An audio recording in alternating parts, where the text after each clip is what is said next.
Can you talk me through what happened when you made that YouTube video of what I'm thinking about? Because I mean, it was a critical point in your career as well, wasn't it? I mean, you were facing confirmation hearings at the same time. It was, but I debated for a little while, but it was really the phone call from my son, who was very much struggling with what was going on, because he had gone to Washington University in St. Louis. His freshman year of college was the events in Ferguson, Missouri, about 2 miles from the campus, and he just felt things were really bothering him. And when he called and talked to me, he asked me, because I was commander of Pacific Air Force at the time, and he said, "Dad, what is PACAF going to say?" And what he was really asking me was, "Dad, what are you going to say?"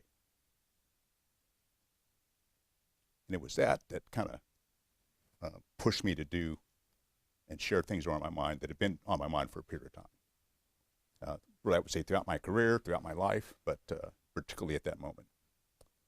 And because I was waiting for confirmation, I delayed for a little bit, but then it was one of those where I felt like I needed to say something. Now, I was really focused on the video, more so for the airmen of Pacific Air Forces, not for it to go as broad as it did, but I'm glad it did. And because I still today have people come up to me and ask me questions about it and thank me for doing it. Because hopefully, as a senior officer in the United States Air Force, I was able to give a voice and say some things that others felt, but maybe didn't have the position to do so. And I'm glad I did it in hindsight. What did your son make of it?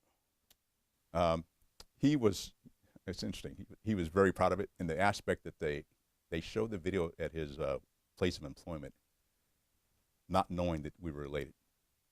And it was after the fact that a few folks knew that it was, hey, that's his dad, but a lot of folks didn't. And the comments there, but I think he's glad I did it, because it helped. I think it helped him. I think it helped me, and I think it had an impact for a lot of other people as well. I mean, I can see the sort of the feeling in you explaining this, and I just wonder whether it's, is it having a child who is still living in this as an adult in America that is so enraging, really, personally? Well, it is. I mean, as a father, although I'm a senior officer in the United States Air Force and Chief of Staff, I'm still a dad.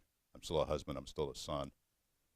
It's those kinds of things that it's a bit of reality that comes with this position. And when I take off this uniform and talk to my sons, they're talking to me as dad, not as the Chief of Staff of the Air Force. And so that tears on me. Often in these senior positions, people ask you, "Hey, what keeps you up at night?"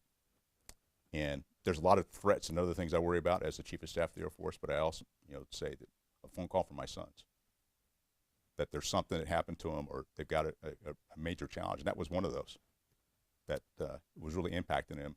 And we were in Hawaii, so we're 6 time zones away, and really, I mean, if I could reach the phone, I would have hugged him right there. But I couldn't. And it wasn't probably until several months later that I actually had a chance to sit down and talk to him about it in person. In your career, obviously, we've talked about Russia as a partner, international conferences and summits. Do you now think of them unequivocally as an adversary? They are an adversary, and the thing I think about there is just we collectively want to avoid conflict, and the aspect I think about is really throughout the span of my career, having getting commissioned during the Cold War and watching what's happened since, and then kind of where we are today vis-a-vis Russia. It's those collective alliances that are important to protect those of our national interests, but our shared interest.